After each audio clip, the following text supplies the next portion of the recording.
Bom, pessoal, eu queria fazer um agradecimento, agradecer a qualificada plateia, né? Hoje eu estou muito feliz de estar aqui, porque eu encontrei muitos amigos, pessoas que eu não via fazia tempo. Nesse evento, talvez um pouco mais intimista, a gente pode conversar com as pessoas, né? Não é um daqueles grandes eventos. Queria deixar meu agradecimento aos organizadores, à ACE, em especial ao professor Glicério, né? Que é um grande amigo, aí, entusiasta da pavimentação, que me convidou para mim falar um pouco aqui do que a gente vem pensando sobre esse assunto, e eu vou trazer um pouco da experiência que a gente tem lá no nosso grupo de pesquisa. Bom, antes eu vou fazer uma merchandising, né, para a Universidade Pública Brasileira, né, que eu não posso deixar de fazer. Eu sou lá de Santa Maria, Universidade Federal de Santa Maria, uma grande universidade no interior do Rio Grande do Sul. Aqui tem alguns números que eu peguei antes de sair, né. Nós temos um grande campus, todos os cursos de todas as áreas do conhecimento. Eu já estou lá faz uns 10 anos, tenho muito orgulho de lá. A minha única dificuldade é sair de Santa Maria, porque eu tenho que pegar avião em Porto Alegre, sempre é difícil sair de Santa Maria. Então, mas a gente gosta muito de trabalhar lá. Lá em Santa Maria nós temos um grupo de pesquisa, né, que é o grupo de Estudos e Pesquisa em Pavimentação e Segurança Viária. A gente atua há mais de 10 anos. Tivemos alguns apoiadores muito importantes, dentre eles, eu cito aqui o Luiz Nascimento, que acreditou lá com a Petrobras, que nos financiou em muito tempo, a gente pôde montar um laboratório qualificado, o DENIT, a Via Araucária, alguns parceiros internacionais também que nos permitiram montar um laboratório qualificado e formar pessoas, né, que me ajudam a construir o conhecimento no dia a dia.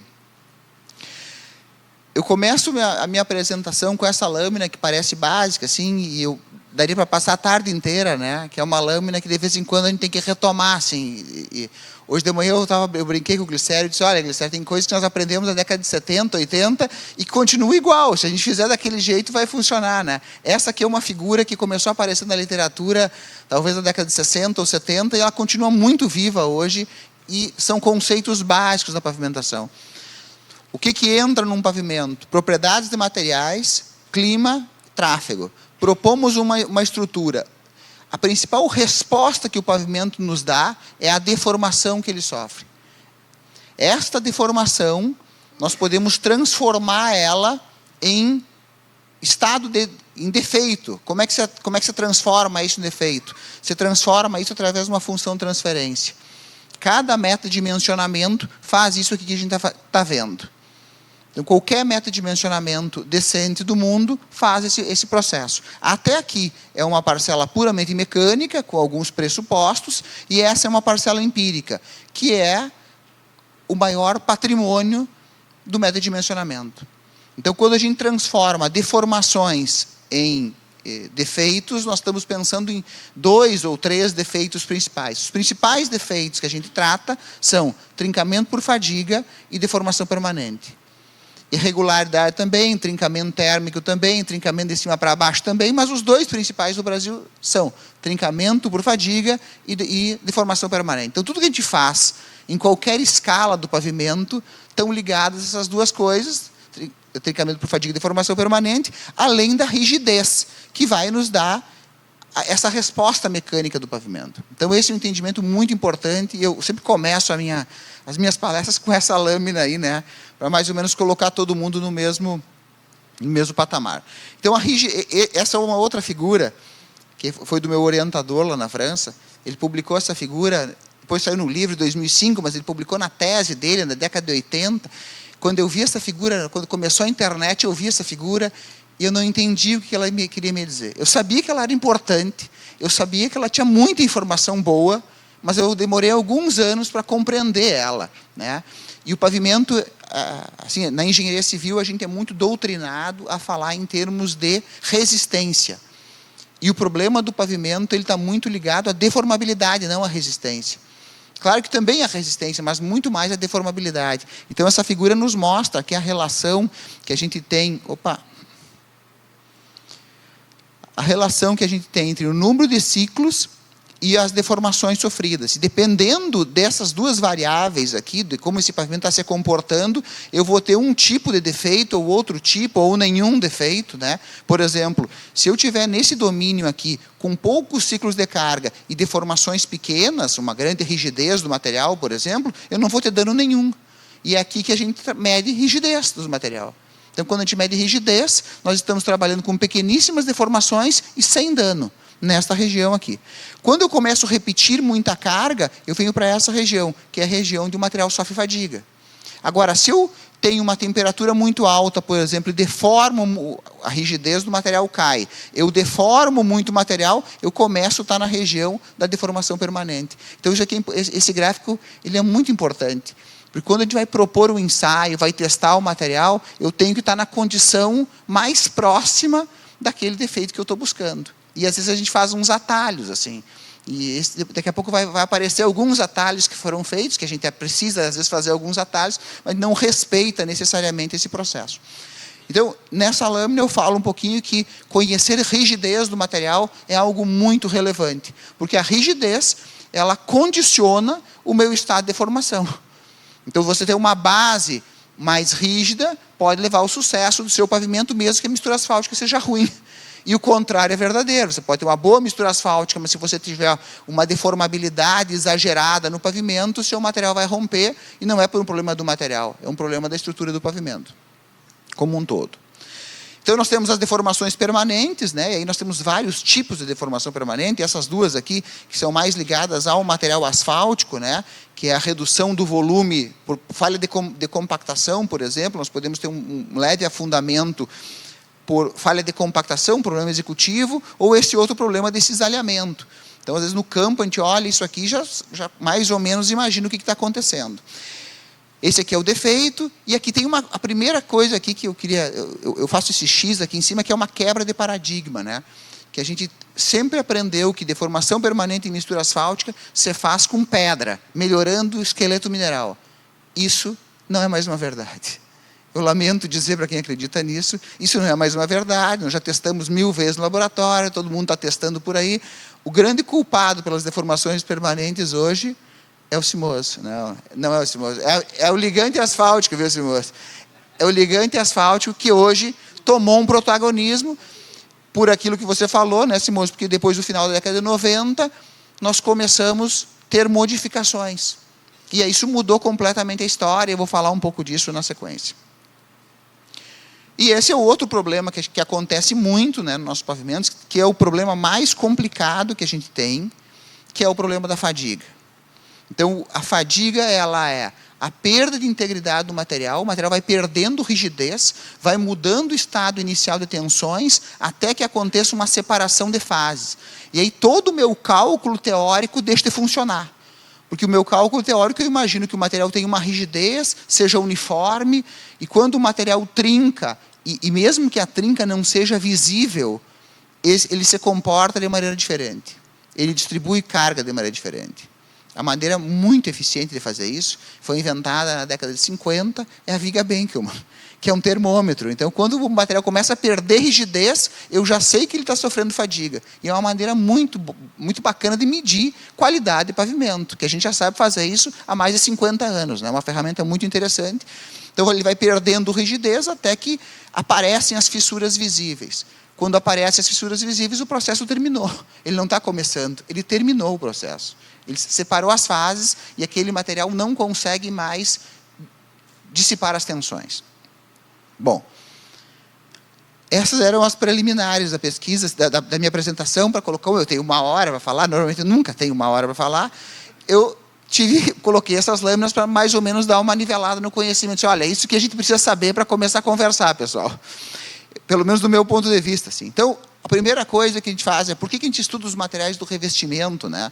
Porque é o material mais caro que a gente tem. Eu não estou negligenciando, e eu aprendi na minha vida, eu tomei umas lições muito importantes. Com água no subleito, com qualidade de base, eu tomei uns cascudos fortes. Assim.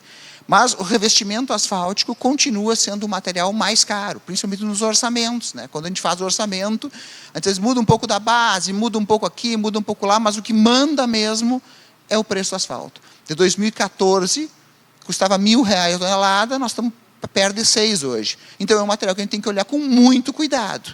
Isso representa algo muito importante, o investimento é muito alto. Como é que a gente começou a pensar isso? A gente começou a pensar lá na molécula, na química, e depois fomos subindo. O que nos interessa? Qual é a escala que nos interessa? É essa aqui. É o pavimento pronto. Na década de 90, quando fizeram o Superpave, eles começaram a olhar muito essa parte de baixo aqui, a química, e viram que esse era um caminho muito ingrato. Que era muito difícil olhar para a química e chegar aqui na ponta, no pavimento. Então, isso aqui, para a engenharia civil, ficou meio relegado. Assim. Eu não estou tirando a importância disso, de jeito nenhum. A toxicidade e composição química é muito importante, mas a nossa habilidade enquanto engenheiros civis nos bloqueia um pouco. Os métodos nos bloqueiam um pouco. São métodos caros, que a gente não entende direito. É complicado mexer com isso. Nós temos um bom parceiro lá em Santa Maria, que é o professor Leandro, que ele mexe com toxicidade, emissão de gases, bota uns peixinhos, mata uns vermes com fumaça, faz umas coisas muito, muito legais. E a gente tem limitações, a gente não entende. Ele fraciona o asfalto, acha umas coisas diferentes, e nem sempre aquilo consegue conversar com a escala de cima. Então, isso já aconteceu lá fora, e eles viram que isso era um caminho ingrato. Daí nós começamos a olhar por aqui, no ligante, na reologia do ligante, que é algo que interessa muito. É algo que revolucionou a nossa história do ponto de vista de seleção de materiais, entendimento de materiais, que foi a especificação Superpave. Eu não estou aqui fazendo propaganda dos americanos, não é isso, mas eles introduziram algumas ferramentas muito importantes, que a gente usa até hoje, que é, por exemplo, a reologia no ensaio DSR, que talvez seja a ferramenta mais difundida no mundo para estudar ligantes. Então, nós começamos nessa escala aqui. Aí, depois, nós temos a escala mastic e a escala mistura asfáltica fina, que eu também respeito, acho que dá certo, funciona, só que o trabalho para fazer mastic e mistura asfáltica fina é o mesmo de fazer o material completo, que é a mistura asfáltica. Então, nós temos uma escala muito importante, que é o produto, que é o ligante, que tem grande influência na mistura asfáltica, principalmente depois dos modificadores, né, Simoso? Temos a mistura asfáltica completa e temos o que nos interessa mesmo, que é o pavimento. Então, eu comecei a palestra falando desta escala e nós vamos voltar para cá, vamos falar um pouco dessa e um pouco dessa agora, nesse processo aí. Tá? Então, a seleção de ligantes ela é muito importante, né, nesse aspecto. Então, o que nós aprendemos nos últimos anos lá? Tu lê esse meu currículo que eu tinha defendido 48 mestrados, agora foram 50, teve mais 2 que eu não coloquei lá, ou não está no número, né? O último foi o Gustavo, que trabalhava com o Dr. Oswaldo, que defendeu agora em agosto, né? Então, nos últimos anos, a gente teve uma capacidade lá em Santa Maria de ter parceiros que a gente pôde comprar algumas máquinas e pôde formar muita gente e aprender muito com essas pessoas, né, que estavam fazendo. Então, a gente tem um laboratório bem montado, com alguns alunos que se formaram estão aí, então tem um laboratório bem montado, a gente trabalha com diversas ferramentas aí para avaliar todas as escalas, tirando a escala química que fica no prédio do lado, lá que é o professor Leandro que faz isso. Nós fizemos a escala de reologia, mistura asfáltica e pavimento completo. Tá? Aqui tem uma lista, né, de algumas pesquisas que eu pude orientar, eu e meus colegas em Santa Maria, que eu juntei num banco de dados e tentei transformar essa informação em conhecimento para trazer para cá algumas lições. Isso está vinculado a um termo de execução descentralizada que a gente tem com o DENIT, que a gente está organizando esse banco de dados para tentar dar diretrizes de qualidade do material, que é uma coisa que a gente está meio nebuloso no Brasil. Assim, qual é o parâmetro de fadiga que eu posso garantir que essa obra vai dar certo? A gente não tem isso claro. Então, como que a gente está fazendo isso? Olha, nós temos muitos dados. Então, a gente pegou cada uma dessas dissertações, essas teses, e começou a tabelar e organizar tudo isso. Claro que nem todas as dissertações elas não tinham o objetivo inicial de gerar banco de dados. Mas cada dissertação foi estudando uma coisa e nós fomos juntando isso. E à medida que a gente pôde melhorando o nosso parque de equipamentos, nós fomos evoluindo nos ensaios que a gente fazia. Então, passamos alguns anos, por exemplo, avaliando só mistura, depois começamos a avaliar campo, depois podemos usar um simulador de tráfego, depois compramos o primeiro reômetro, o segundo reômetro, já estamos na terceira prensa dinâmica. Então, o volume de dados vai aumentando e agora a gente tem uma pessoa lá que gerencia esses dados para tentar tirar o máximo de informação desse processo todo. Então, aqui, por exemplo, nós temos mais de 180 misturas testadas, né? Aí tem todos os parâmetros da mistura, eu não vou ficar lendo para vocês tudo isso, mas basicamente a gente persegue o protocolo do Medina, que é o protocolo nacional, e persegue o protocolo americano. Que aí eu estou olhando para o Luiz Nascimento, que o Luiz Nascimento trouxe dos Estados Unidos, assim, lá com a tese dele, e ele nos ensinou muito, alguns protocolos muito importantes. E aí, quando eu fui para a França, os ensaios que eles usavam lá na França eram os mesmos que você usava lá nos Estados Unidos. Eu digo, olha, esse é o caminho que nós temos que fazer, que nós temos que perseguir. E aí nós começamos a perseguir alguns ensaios que a gente entendia que eram os melhores ensaios, que representavam melhor o comportamento do material, principalmente a fadiga. Né? Então, aqui estão... Daí nós fizemos ensaios de agregado, propriedades volumétricas da mistura, a questão da rigidez. Olha ali, nós temos o módulo de resiliência, que é o ensaio nacional, e temos o ensaio de módulo complexo, ou módulo dinâmico, que é a visão mais norte-americana ou europeia e tal. Com relação aos ensaios de resistência à tração, deformação permanente, agora a gente pode comprar um Hamburgo também, então a gente mede deformação permanente em campo, em muitos trechos que a gente controla, mede flow number e Hamburgo no laboratório. Com relação à fadiga, temos vários índices também, várias abordagens que a gente acaba tentando buscar e fazer para compreender o material. Fadiga realmente é o maior desafio de todos, é a coisa mais complicada que se tem de fazer, né? E daí, mas e como é que a gente olha pavimento? Então, nós vamos olhar ligante, não é difícil. A gente pega um reômetro, umas máquinas de envelhecimento e olha, testa o ligante. A mistura, tendo uma prensa, laboratório, tempo, testa a mistura. E o campo, como é que faz? O campo tem dois jeitos. Ou a gente tem trechos experimentais, a gente adota trechos experimentais, e nós temos 32 lá anotados. Eu vi o Henrique por aí, que é um baita parceiro do trecho experimental, está lá no canto, o Henrique do DENIT, lá na 116 nós temos uns 18 trechos lá com o Henrique. O que a gente faz? A gente pega todo o material, caracteriza todo o material, calcula o estado de tensões, deformações, testa todo o material em laboratório e fica 10 anos visitando o trecho, para ver o que acontece ao longo da vida útil. Então, nós temos 32 trechos desse no laboratório. Só que todas as misturas que a gente faz, não dá para fazer trecho, né? Tem mistura que não tem nem volume para fazer trecho. Então, a gente usa simulação numérica. Daí, ao invés de fazer um trecho e esperar 10 anos, quando eu não tenho tempo, eu pergunto ou para o Medina ou para o FlexPave, a depender da visão que eu quero, o que vai acontecer com aquele meu pavimento nos próximos anos. E se esses métodos estiverem calibrados, como eu mostrei lá na primeira lâmina, eu vou ter o desempenho de campo desse material, se tudo funcionar na média de como foram essas calibrações. A calibração do FlexPave foi o Luiz Nascimento que fez na tese do doutorado dele, com trechos aqui do Brasil. Poucos países do mundo têm isso, né, Luiz? Nós temos, graças à tua tese, então nós podemos usar essa tecnologia, usar uma ferramenta muito poderosa e ter calibração regional, que é muito bacana. E o Medina foi um esforço da rede temática do asfalto, que também calibrou isso. Agora, o Luiz falou, deve ter falado na palestra de abertura do Medina 2.0, da calibração nova e tudo mais. Então, nós temos já ferramentas computacionais para nos dar essa resposta, o que é muito bom também. Então, eu posso sair do ligante, passar pela mistura e ver o comportamento de campo, ou acompanhando trechos experimentais de verdadeira grandeza, ou usando sistemas calibrados no Brasil. Bom, agora vamos mudar um pouquinho de assunto. Vamos selecionar ligantes, então. Então, eu já vi muita coisa, tem várias visões, né?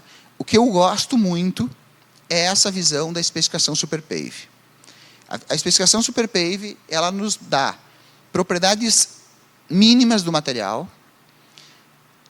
e muda a temperatura. Quer dizer, o seu ligante tem que apresentar determinada qualidade. A pergunta é, em qual temperatura? 58, 64, 76, 70, depende do clima que você está. Então, isso já chegou no Brasil, na década de 90, com aquele primeiro mapa lá que a Leni... Com esse primeiro mapa que a Leni e o Toniel fizeram, depois esse mapa foi atualizado pela turma da USP lá em 2007, e agora o Kleber, aquele menino que estava apresentando aqui ontem da tese dele, ele montou esse sisteminha aqui, ó, onde ele pegou todos os dados climáticos de 20 anos passados e colocou numa plataforma online, que é só a gente entrar nessa plataforma online, clicar na cidade, ele vai me dar o PG que eu preciso, de umas 3 ou 4 formas diferentes. Então, isso está pronto. Então, se a gente entrar em qualquer lugar do Brasil, eu sei qual é o PG requerido a partir de séries históricas. Pronto. Isso lançaram nos Estados Unidos, Oliveira, em 2001 tinha lá. Já pronto. Nós fizemos agora, está pronto também. Quero lá no Mato Grosso, não sei aonde, lá quero saber qual é o PG do ligante. Entra ali e nós vamos encontrar daquela cidade e tal. Alguns dados têm para 20 anos, outros têm para 10.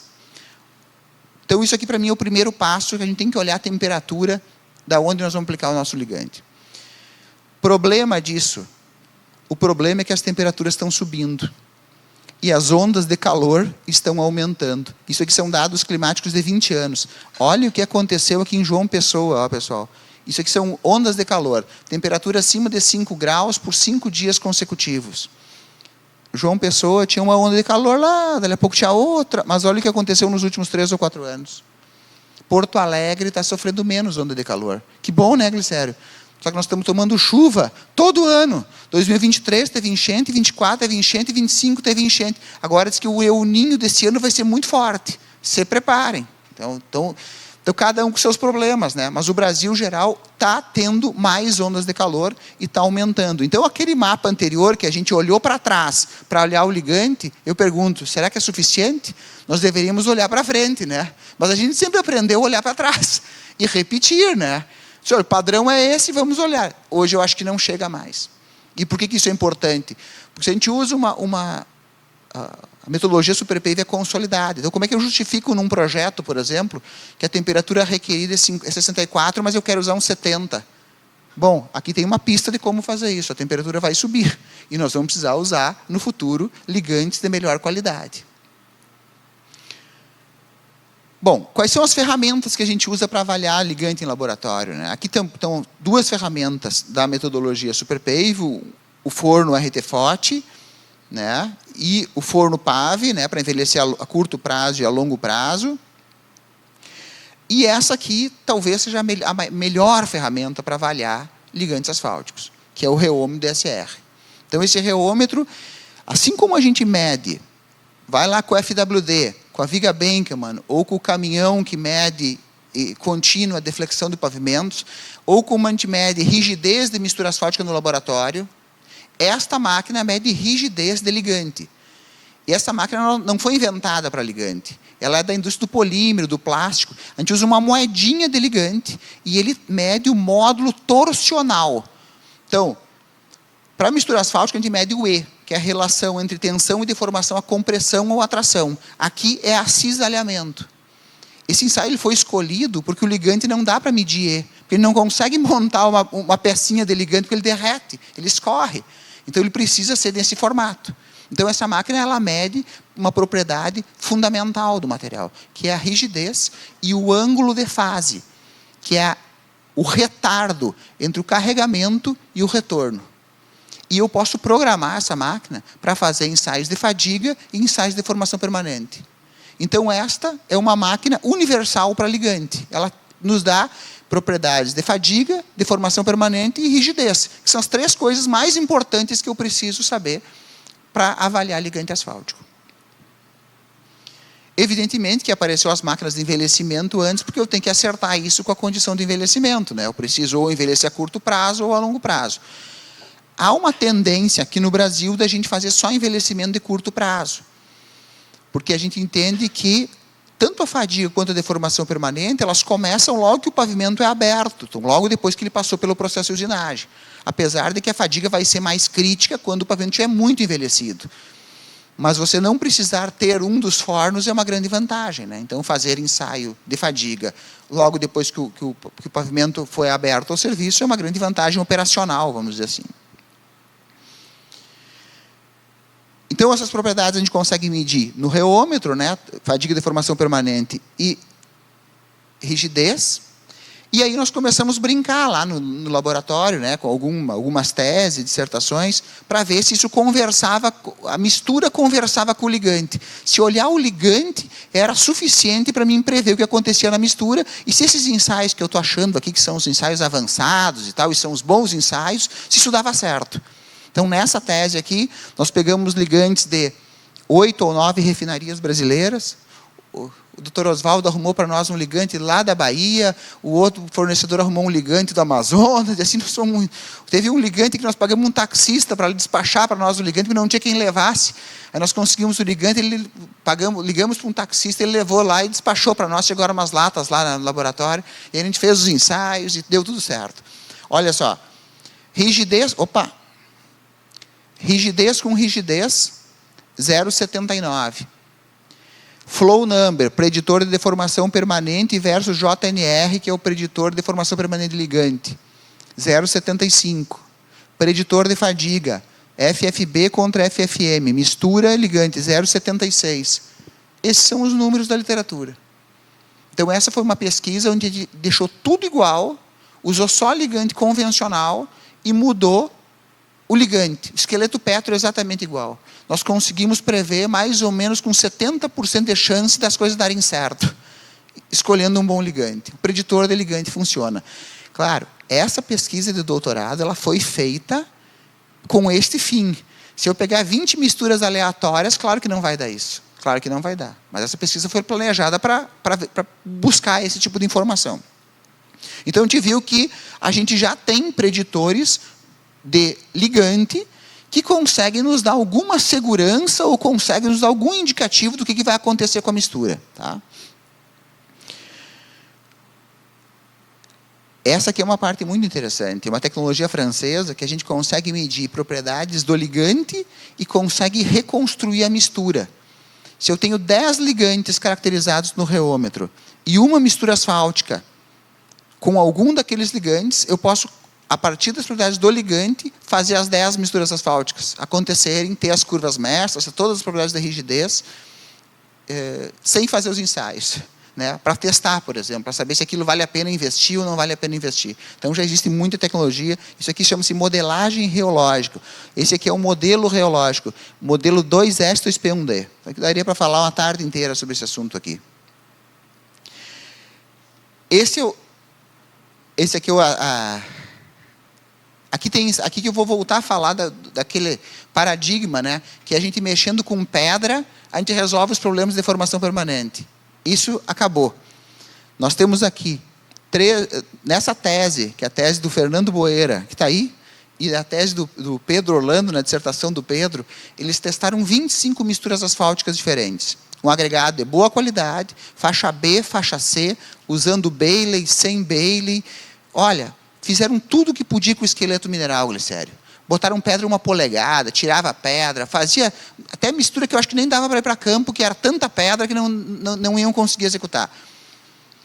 Mexendo com o esqueleto mineral, a gente ganhava 10% de resistência de deformação permanente. Quanto que gastava para fazer isso? Nada. Era só melhorar a mistura asfáltica e talvez dificultar um pouquinho a execução.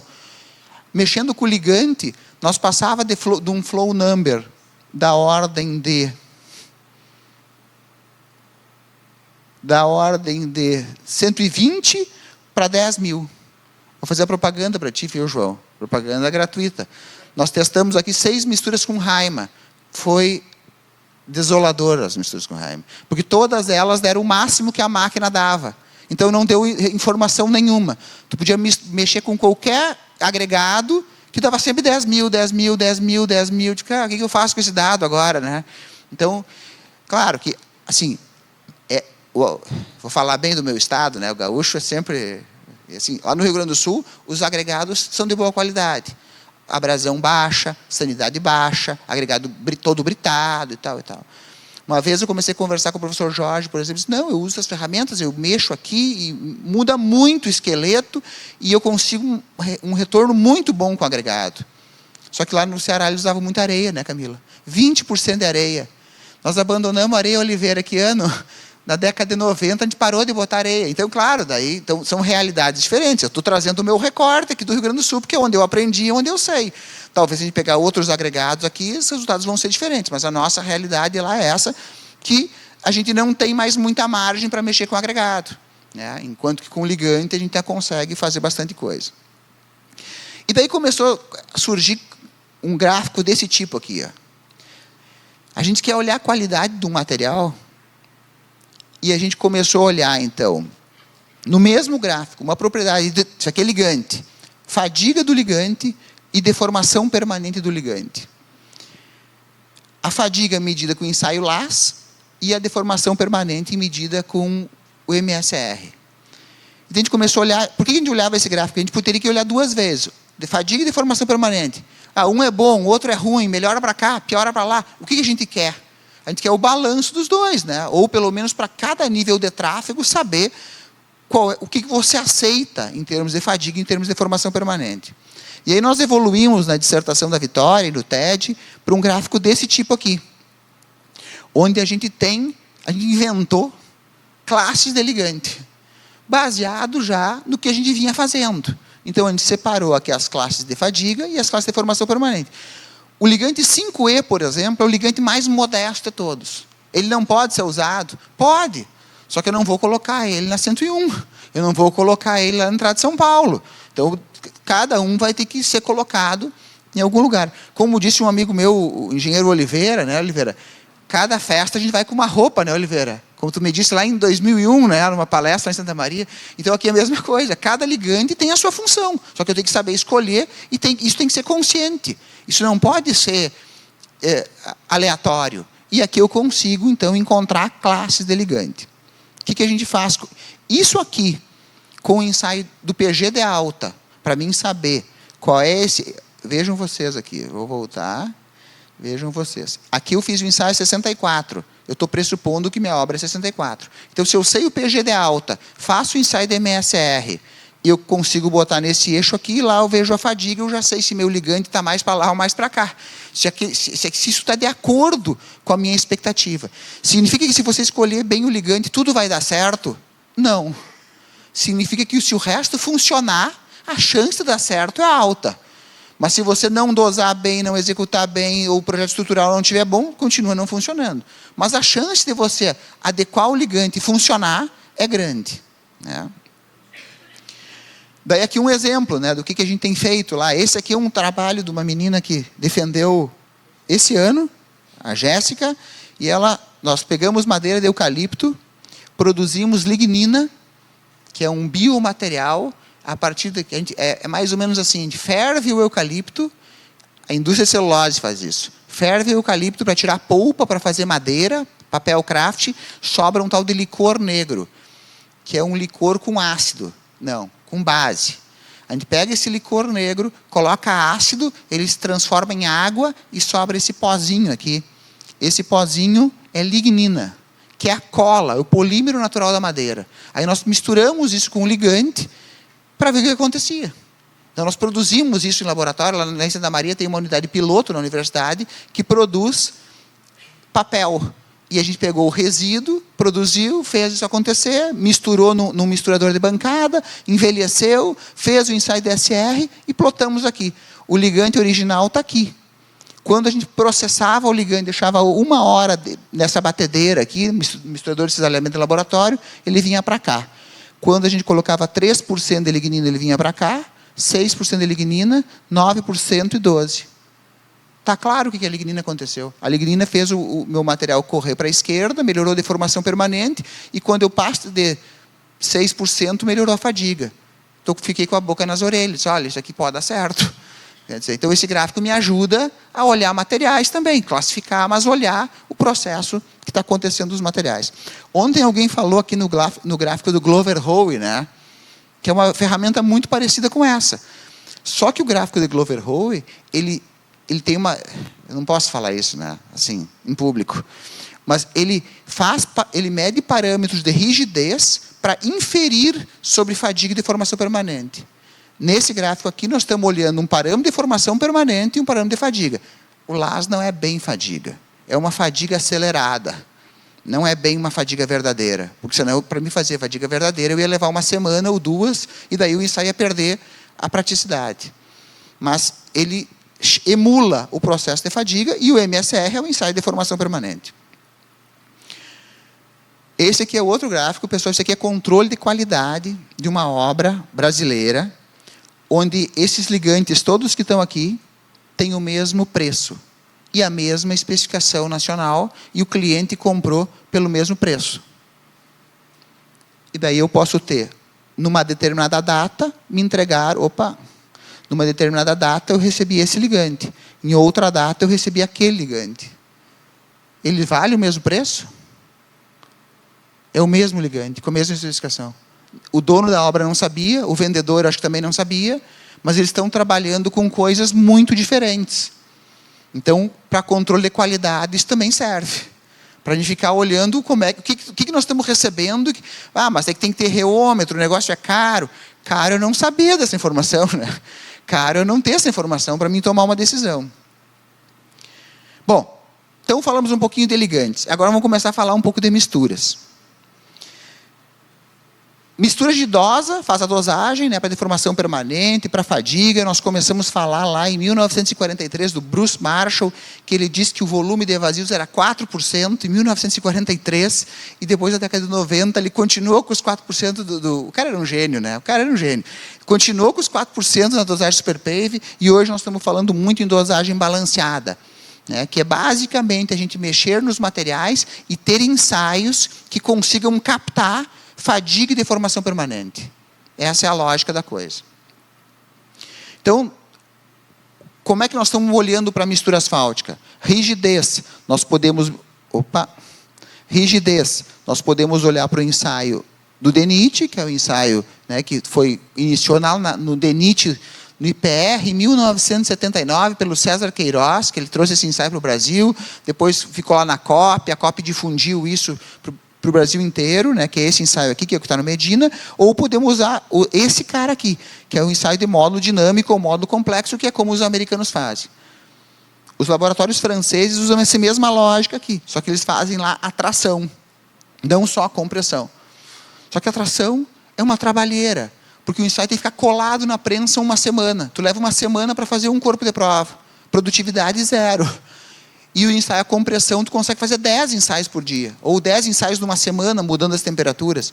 E daí os americanos viram que medir a compressão e a tração, naquele regime viscoelástico linear das pequeníssimas deformações, a diferença era pequenininha. Não valia a pena o investimento todo, a demora e tal, para te ganhar um pouquinho na informação. Mas a academia francesa, ela é muito, assim, chatinha. Ela quer medir a coisinha lá, daí eles fazem desse jeito. E os americanos fazem de outro jeito. Nós adotamos a prática americana, porque a gente quer muito mais fácil, a gente quer tem muito mais dado, né? Quer ter mais informação. Então já tem norma, tudo. Então são as duas maneiras de a gente medir rigidez de mistura asfáltica. Além disso, a gente mede flow number, Hamburgo, faz o ensaio de fadiga, a compressão diametral, que é o método DENIT, e faz o ensaio de fadiga-tração direta, que é um ensaio muito bom, que para mim é o melhor ensaio do mundo, posso dizer. Que é o ensaio que o Luiz Nascimento trouxe para nós, e é o ensaio que os europeus estavam usando na mesma época. Assim, eles estavam abandonando outras ferramentas e indo para o ensaio de fadiga-tração. Ele tem um problema operacional, assim, que a gente precisa ter uma prensa que faça tração. Isso já é uma dificuldade adicional, assim, não é uma prensa de compressão. Neste aqui, nós temos uma prensa que faz compressão, ela aperta de um lado e estica do outro. Neste, nós temos uma prensa, nós temos uma prensa que tem que tracionar o material. Então, ele cria um estado puro de tensões, a interpretação fica mais razoável, ele consegue pegar variações pequenas na amostra. Por exemplo, envelheceu um pouco mais, ele mostra que envelheceu. Ele é um ensaio muito sensível, muito bom. Nos parece que é um ensaio que vai ser um ensaio do futuro. Assim, ensaio... Bom, agora falar um pouquinho então de alguns dados que a gente tem de mistura asfáltica. Esses são os dados que eu falei para vocês, olha aqui, ó. Aqui nós temos misturas asfálticas com 4 esqueletos diferentes, ligante 50-70, 60-85 e alta concentração de polímeros. Mudei a dosagem, vamos fazer, o S é SuperPave, tudo isso aqui é SuperPave, tudo isso aqui é Marshall. Mudei do Marshall para o SuperPave, do Marshall para o SuperPave, do Marshall para o SuperPave. O ligante com alta concentração de polímero deu tudo igual. Aqui muda um pouquinho o teor, vejam como o teor é importante, mas também não faz mágica.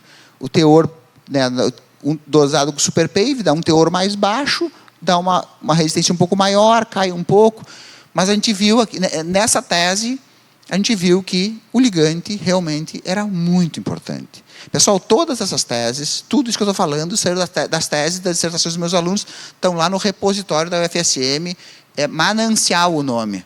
O Armando é visitante lá, né? Pode ir lá, tá tudo lá, tudo tá disponível, é tudo público. Tá? Eu fiz alguns recortes aqui para trazer para vocês. E aí nós conseguimos montar um banco de dados, por exemplo, de flow number, que é o ensaio de deformação permanente. Nesse aqui, nós estávamos, nesse momento aqui, com 146 misturas. Aí vocês notem assim, as misturas em vermelho são as misturas com asfalto modificado, aquelas primeiras em azul ali com RAP, e esse aqui é o final da tabela, que não está toda aí. O início da tabela é tudo vermelhinho, é tudo com asfalto modificado, ou com alguns RAPs. Então, mistura boa para deformação permanente, tem asfalto modificado ou tem RAP. O final da tabela é tudo azulzinho, algumas exceções, mas a maioria é ligante convencional. Então, para deformação permanente ficou muito claro que selecionando um bom ligante, nós resolvemos o problema de deformação permanente. A gente é razoável isso, é razoável dizer. Claro, não posso fazer uma areia asfalto, não posso colocar assim uma situação extrema, né? Mas no geral isso se resolve. Agora vamos para o problema da fadiga. Para fazer fadiga, nós temos que ter um compactador, um misturador de laboratório, temos que ter um compactador giratório, preparamos as amostras, essas amostras têm que colar os pinos guia, tem que ter uma placa centralizadora para nós colocar essa cola, para colar essas placas. Essas foram as peças desenvolvidas na tese do Fernando Boeira, que deve estar por aí, está lá o Boeira, a tese dele, mandamos usinar essas peças aí, porque não tinha para vender, as prensas não vinham com essas peças, fizemos as peças, fomos visitar o Luiz Nascimento, fomos visitar a Universidade Federal do Ceará, que o Luquinha tinha montado lá na prensa dele, e aprendemos a fazer, e aí começamos a rodar os ensaios lá em Santa Maria. Então esse é o ensaio de tração direta. Nós pegamos essa amostra aqui, prendemos ela na máquina, ela estica e aperta essa amostra, tá? E aí ela faz, então, ciclos oscilatórios, né? E nos dá a resistência à fadiga. O ensaio é feito, enquanto o outro ensaio é feito a 0,1 de carregamento e ciclo a cada 1 segundo, que vai dar 1 Hz a cada ciclo de carga, aqui nós fizemos com 10 Hz. Então o ensaio é 10 vezes mais rápido. E ele repete muito mais. Então, enquanto no outro ensaio eu preciso de 12 amostras, aqui eu preciso de 5. Né? Então é um ensaio muito mais fácil de ser feito. Né? E aí nós fizemos a mesma coisa, fizemos um ranking, com 111 misturas. No começo, muitas modificadas, mas aí começa a aparecer umas convencionais aqui, e daí tem muitas modificadas aqui no fim. Aqui deu uma confusão. Aqui a gente viu que o problema da fadiga era mais complicado do que a gente imaginava. E que aquilo que apareceu ser simples para deformação permanente, para a fadiga se complicou um pouco mais. Tem outras variáveis que aparecem nas misturas que não necessariamente o ligante consegue controlar. E eu estou só na escala do meio, né? Eu não fui para a escala de cima ainda, que é a escala pavimento, que depois nós vamos falar um pouquinho também. Então, para a fadiga, o ranking não é mais tão claro. Nós montamos um outro sistema de ensaio também, que a gente pega uma amostra preparada em laboratório, extrai 2 pequenininhas para poder fazer ensaios em amostras miniatura, para poder extrair de campo. Funciona. É igual fazer com a amostra grande e fazer com as pequenininhas também dá certo. Então, agora nós começamos a tentar relacionar o que nós tínhamos no ligante, mas principalmente o que nós tínhamos na mistura, com o que a gente tinha no pavimento. Então a gente pegou e começou a simular pavimentos, né? Aí pegamos diferentes pavimentos, aqui tem 3 estruturas, tráfegos diferentes, composições diferentes, parecidas com as composições que a gente tem no Brasil, assim, muito com base granular, que é a nossa experiência e tal, e começamos a simular, para ver se aquelas misturas que eram boas no laboratório iam ser as melhores da simulação também. E aí começaram a aparecer gráficos desse tipo aqui. Esse gráfico é primo do outro, né? Só que aqui eu não falo mais em propriedades de ligante. Aqui eu falo aqui eu falo de área trincada e aqui eu falo de flow number. Então as misturas que têm baixíssima área trincada e alto flow number, que estão nessa região aqui, são as melhores misturas. Olha aqui, é tudo vermelhinho, Bom, apareceu umas convencionais aqui, né? Mas a maioria são as vermelhinhas. Então mostra que para tráfego mais pesado, para ter trincamento baixo e boa deformação permanente, a gente vai ter que ir para os asfaltos modificados, não vai ter muita escapatória. E aí nós fizemos isso também para a função de transferência do Luiz, fizemos isso para diferentes estruturas, né? E para algumas estruturas isso é mais claro, para outras estruturas não é tanto. Por exemplo, para tráfego baixo, a gente nota que tem muitos ligantes convencionais que conseguem ficar aqui nessa região. que atendem. Ou se eu aceito, por exemplo, um trincamento mais próximo de 30%, eu coloco alguns ligantes convencionais, que são mais baratos, nessa região. Só que eu preciso ter consciência disso e testar, né? Não posso arriscar isso numa obra, eu tenho que testar para ver se isso vai funcionar. E quando eu entro em obras de tráfego mais pesado, aí só sobram ligantes realmente modificados. E daí a gente tentou fazer, nessa lógica aí, a gente tentou encontrar algum parâmetro, a gente também está meio perseguindo isso, algum parâmetro de laboratório que converse com o trincamento meio generalizado, para que a gente possa fazer o ensaio de laboratório, Armando, e dizer assim, essa mistura aqui pode botar lá que vai dar certo. Então, a gente está pesquisando sobre isso. Daí tem algumas pistas. Uma pista é esse parâmetro chamado GR. A inclinação desse GR pode ser uma pista. Eu não vou poder entrar exatamente explicar o que é isso, mas sai do ensaio de fadiga e tração. E a gente tem esse tipo de relação aqui. Vejam a complexidade. 0,52, 0,6, 0,5, não é uma maravilha, né? Não é. Mas que o problema é complicado. Não é que a correlação é ruim, eu não sei fazer correlação, não é. O desafio é muito grande. Assim, não é uma coisa simples de fazer. Quando a gente está modelando fadiga, entra a propriedade do subleito, entra todas as camadas do pavimento, é uma complexidade enorme. Então, eu não posso me iludir, achando que eu vou selecionar um bom ligante e que tudo vai dar certo. Não, isso seria uma ingenuidade, né? Nós temos que passar pela mistura e chegar no pavimento.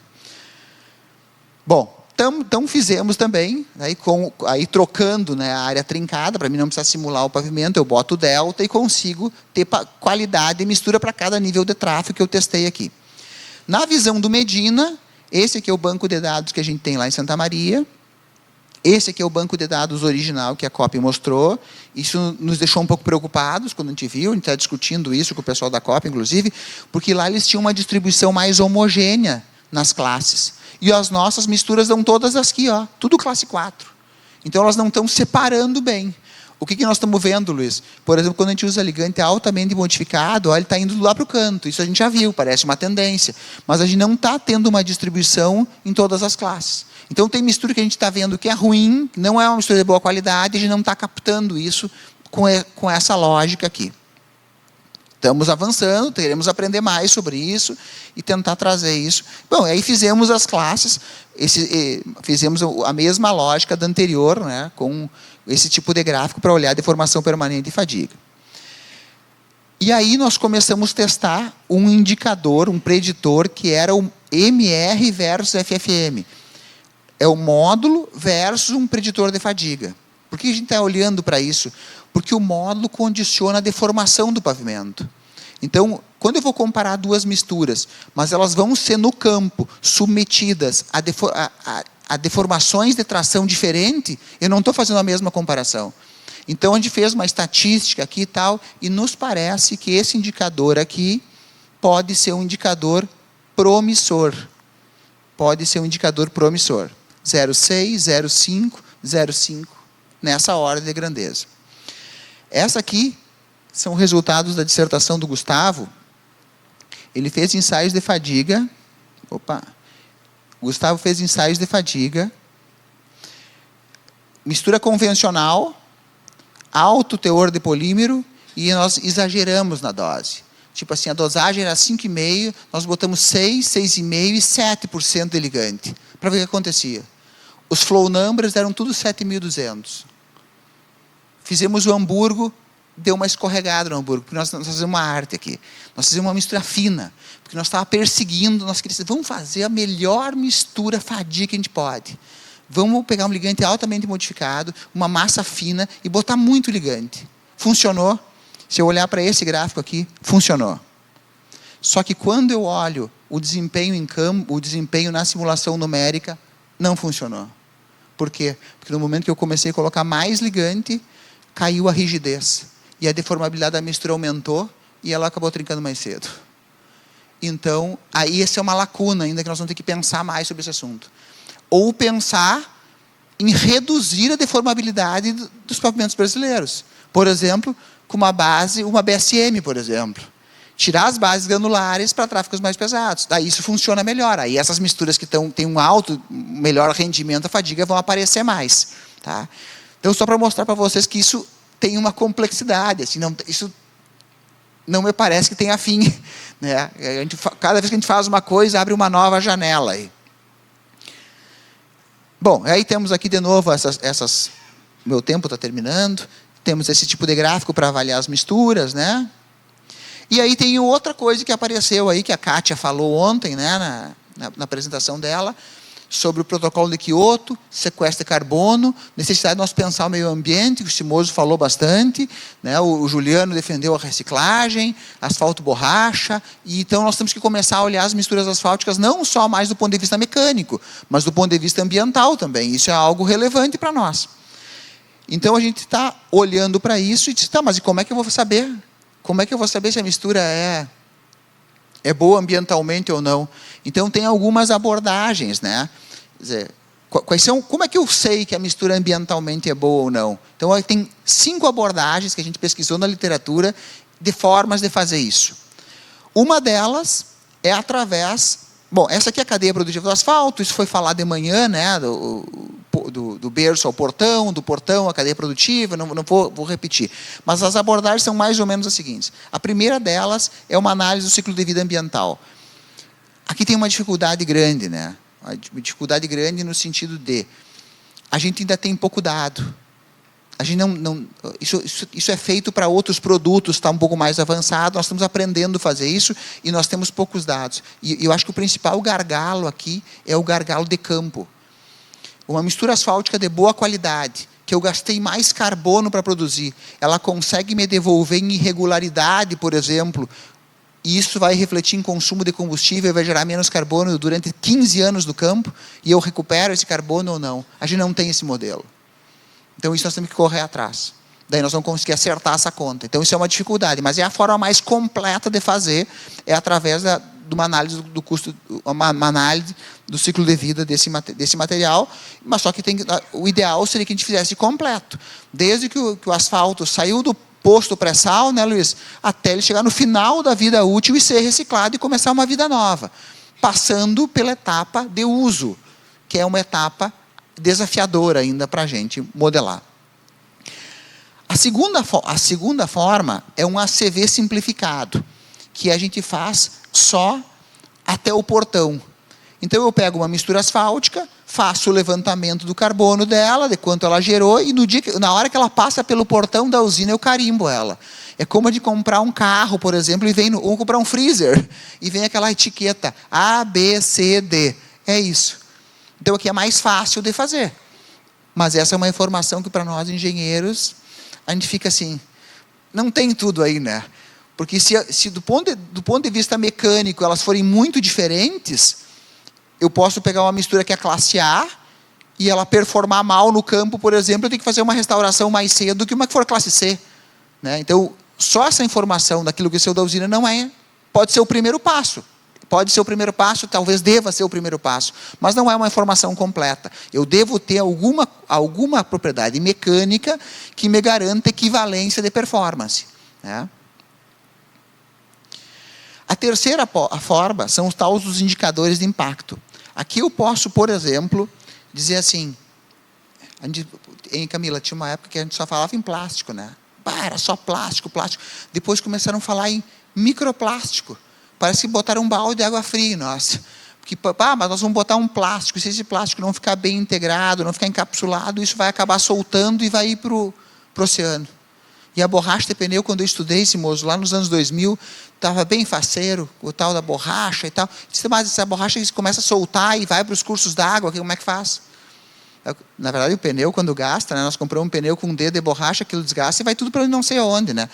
Então, a gente se preocupa com esses indicadores, eventuais indicadores negativos que o nosso produto pode ter. Então, a gente pode avaliar o material sobre alguns indicadores negativos. Por exemplo, qual que gera mais ruído? Qual que tem possibilidade de acidificação de água? Qual que tem possibilidade de emissão de microplástico? Então, isso pode ser indicador. São indicadores isolados. Então, tem algumas pesquisas que aparecem isso. Que a pessoa seleciona algum indicador, estuda aquele indicador e testa para ver se isso funciona ou não.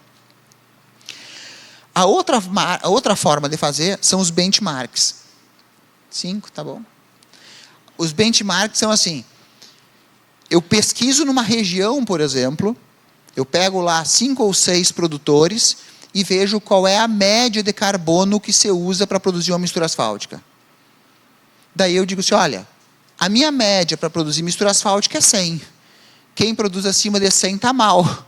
Quem produz a menos, eu vou dar um bônus, vale a pena investir mais. Então é fazer simplesmente, mais ou menos como eu trouxe aquelas tabelas para vocês, a gente vai ter uma tabela e vai ter assim, olha, o nosso indicador mínimo é esse. E aí, claro que eventualmente uma concessionária pode dizer assim, olha, para me entregar concreto asfáltico, o meu indicador tem que ser esse, uma média, um pouco mais da média, e ter vira para produzir.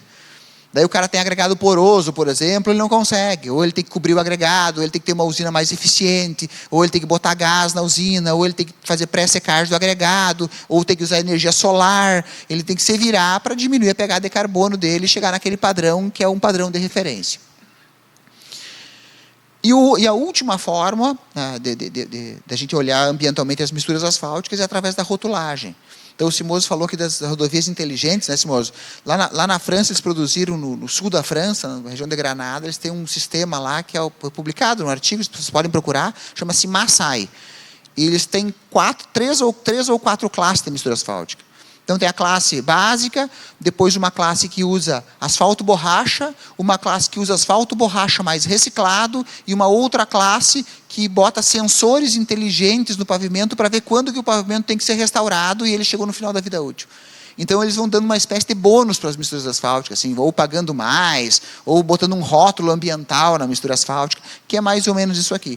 Aqui no Brasil, a gente já tem algumas iniciativas desse tipo, que a gente tenta incorporar, além, por exemplo, de ligante com conteúdo renovável, teor de reciclado e talvez alguma propriedade mecânica, que é aquelas que eu estava perseguindo ali atrás.